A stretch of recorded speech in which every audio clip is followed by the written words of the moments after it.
I said I feel invincible. It's 100 niggas in the spot. I won't go through 'em. It's 85 just to walk through 'em. I don't talk to these niggas, cause a lot of these niggas be corny. I'm feeling horny, and I shoot like Robert Horry.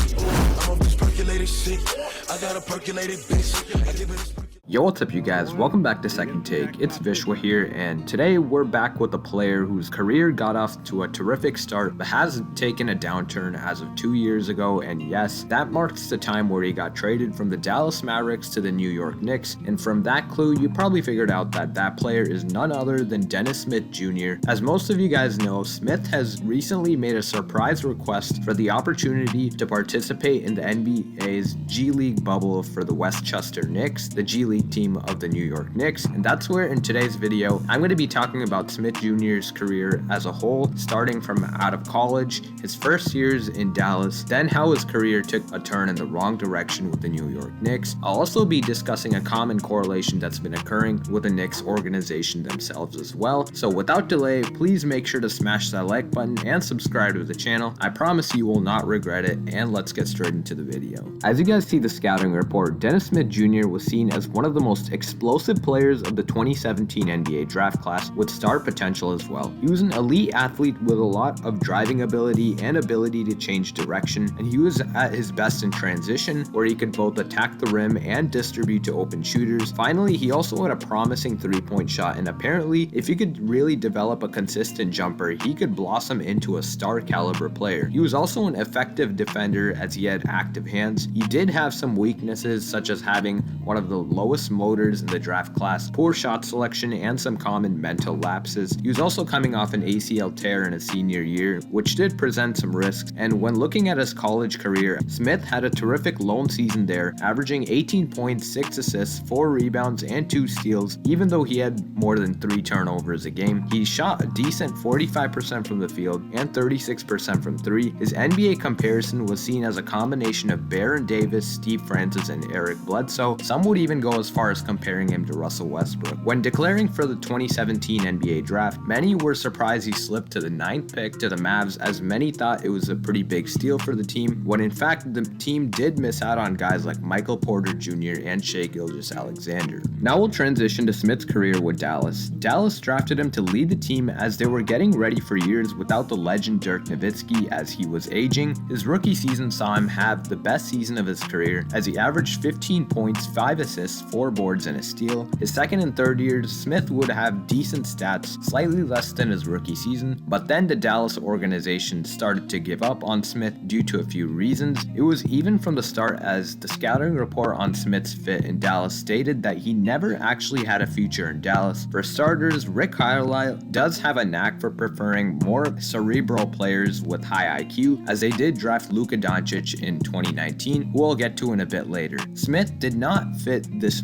mold, but is rather more of a freak athlete type of player who played with less IQ. Also, Carlisle prefers more versatility with guys that can play multiple positions, off ball and on ball as well, but Smith can only play the one with his ball dominant style and couldn't really play much off ball and defend any position other than point guard. And when you combine Smith's low motor, it was indeed very risky for Dallas. Smith would also commit too many turnovers and made poor decisions in the clutch. Finally, as we see now, Luka Doncic is the Mavs' clear franchise player, and Dallas even made that clear in the 2019 draft when they took him, as they had even traded up to the 3rd pick to take him, which Mark Cuban did. And indeed, Luka has proven that he's not only their franchise player, but also the point guard, even at 6'7". With Luka averaging 21 points, 8 boards, and 6 dimes his rookie season, his play made Smith's future really cloudy with the team. Since Luka represented more of the mold I described earlier, this resulted in Smith's play first deteriorating, as he can't play off ball next to Luka, and thus resulted in him getting traded. Luka was a nuclear level prospect, and according to Woj, Smith wasn't the right co-star to fit with Luka, who needs the ball in his hands. This led to a heated trade discussion for the Mavs to shop Smith to another team. Finally, because of these reasons I just stated, Smith was traded along with DeAndre Jordan, Wesley Matthews, and 2 additional first-round picks to the New York Knicks for star big man Kristaps Porzingis. This was obviously an unsurprising bonehead move by New York, trading a star player, but on the bright side for Dallas, they constructed an absolutely lethal dynamic Euro duo with Doncic and KP. As for Dennis Smith, the same couldn't really be said for him. Before I dive into his career with New York, I just want to give a quick summary on what the New York Knicks organization has done to players and wasting their talents as well as letting go of great players. Many of you guys have remembered Linsanity, also known as the time where Jeremy Lin, the point guard, was on a tear playing like a star in New York, but they decided to trade him to appease Carmelo Anthony, who was rumored to have been jealous of Lin. James Dolan, one of the worst owners, also traded for a bust in Eddie Curry back in 2005. They have also made terrible draft decisions in the past, like taking Nene over Amari Stoudemire, Iman Shumpert over Jimmy Butler, and Jordan Hill over DeMar DeRozan, and missing out on other players like Bam Adebayo and Donovan Mitchell, while taking Frank Ntilikina instead, who does seem like a bust as of now. And I could go on and on about draft mistakes, but in addition to these miscues, the Knicks also didn't take advantage of talented players like Jeremy Lin, Danilo Gallinari, and Porzingis, and not developing players well enough, as we see with Ntilikina and Smith Jr. Tanking also never seems to work for them. It's what they've done in their past years, but the lottery luck has never been on their side since taking Patrick Ewing in 1985 with the first pick, which itself was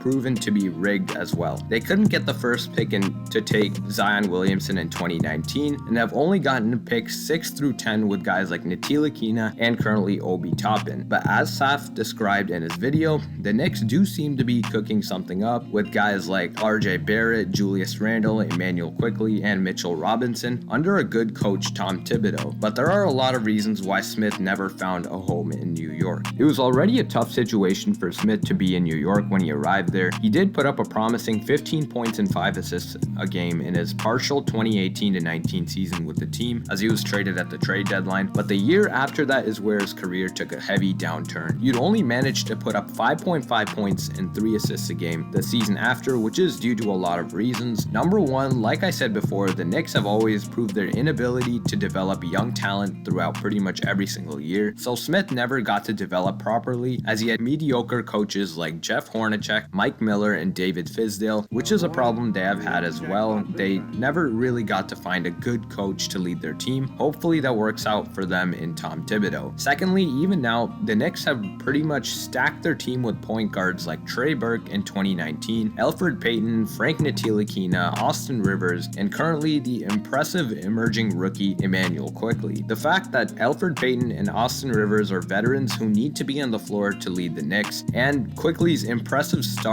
to the season would indicate that there would be zero reason for the Knicks to play Dennis Smith Jr. at all. Injuries have also derailed Smith's career heavily, and because of all of these reasons, according to stats, Smith has played a total of 28 minutes so far this season and is only putting up 3 points. Because of this, Smith requested to play for the G League affiliate, the Westchester Knicks, and the Knicks have granted him his request. To me, though it may be embarrassing to play for a G League team rather than an NBA team, I am really impressed with his decision. Smith has realized that New York is not his home and he won't get any playing time at all, which is why he is eager to increase his reps with the Westchester Knicks. The reason why this is really beneficial for Smith is because he can still prove to other NBA teams that he is worthy of a roster spot with rotational minutes. Impressing in the G League can really raise his reputation and his stock, and he can really stand out for other teams to sign him. Overall, to me, it's just really sad as how Dennis Smith Jr., an explosive player with lots of potential, has come to a state where he needs to play in the G League to revive his career. Like I said, he could have even became a star if given the right situation and if he didn't get unlucky. His performance with Dallas before Luka arrived is proof of that, as he did average 15 and 5. Unfortunately, due to injuries and the Knicks failing to develop him at all as well and having to compete with multiple other guards, his career has really fallen to a low status.